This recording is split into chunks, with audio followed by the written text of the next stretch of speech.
നമസ്കാരം. തമിഴ്നാട് മുഖ്യമന്ത്രി എം.കെ. സ്റ്റാലിൻ്റെ മകനും മന്ത്രിയുമായ ഉദയനിധി സ്റ്റാലിനെ ഉപമുഖ്യമന്ത്രിയാക്കിയേക്കുമെന്ന് റിപ്പോർട്ടുകൾ.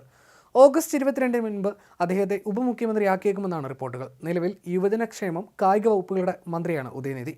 കരുണാനിധി മുഖ്യമന്ത്രിയായിരിക്കെ 2009 ലോക്സഭാ തെരഞ്ഞെടുപ്പിന് പിന്നാലെ എം.കെ. സ്റ്റാലിനെ ഉപമുഖ്യമന്ത്രിയാക്കിയിരുന്നു. സ്റ്റാലിൻ്റെ വഴിയിൽ തന്നെ ഉദയനിധിക്കും അവസരമൊരുങ്ങുകയാണ്.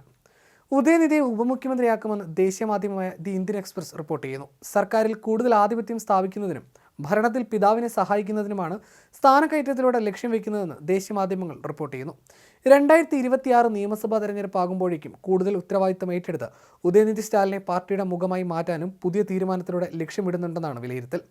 ഉദയനിധിയെ ഈ വർഷം ആദ്യം ഉപമുഖ്യമന്ത്രിയാക്കാനുള്ള നീക്കമുണ്ടായിരുന്നു. എന്നാൽ ഏറെ ചർച്ചകൾക്ക് വഴിതെളിച്ച സനാതനധർമ്മ വിവാദവും കല്ലുകുറിശി മദ്യദുരന്തവും മൂലം തീരുമാനം വൈകിപ്പിക്കുകയായിരുന്നു.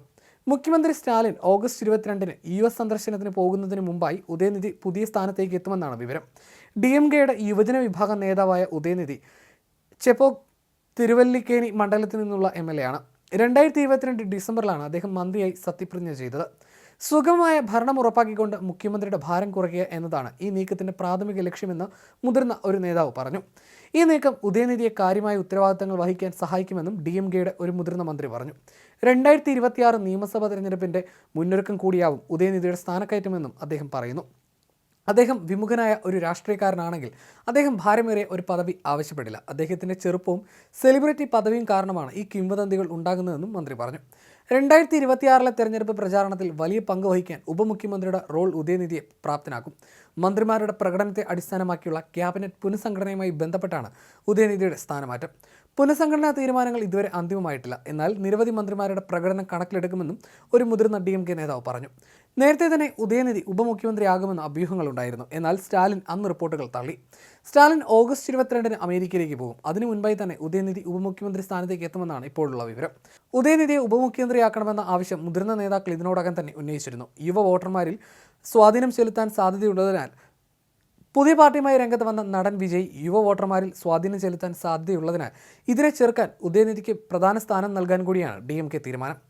കഴിഞ്ഞ ലോക്സഭാ തെരഞ്ഞെടുപ്പിൽ നടത്തിയ പ്രചാരണത്തിലൂടെയാണ് ഉദയനിധി രാഷ്ട്രീയത്തിൽ സജീവമായത്. അന്ന് 39 സീറ്റുകളിൽ 38 എണ്ണം DMK സഖ്യം നേടിയതോടെ ഉദയനിധിയെ പാർട്ടിയുടെ നേതൃനിരയിലേക്ക് കൊണ്ടുവരാൻ തീരുമാനിച്ചു. അതേസമയം നേരത്തെ ഉദയനിധി സ്റ്റാലിൻ്റെ സനാതനധർമ്മ പരാമർശം രാഷ്ട്രീയത്തിൽ ഏറെ വിവാദങ്ങൾക്കായിരുന്നു വഴിവെച്ചത്.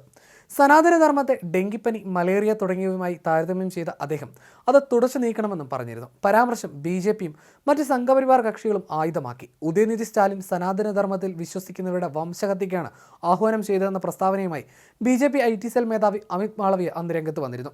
ഇതിന് പിന്നാലെ ഉദയനിധി സ്റ്റാലിൻ്റെ സനാതനധർമ്മം സംബന്ധിച്ച പരാമർശത്തിന് തക്കതായി മറുപടി നൽകണമെന്ന് പ്രധാനമന്ത്രി നരേന്ദ്രമോദി മന്ത്രിമാർക്ക് നിർദ്ദേശവും നൽകിയിരുന്നു.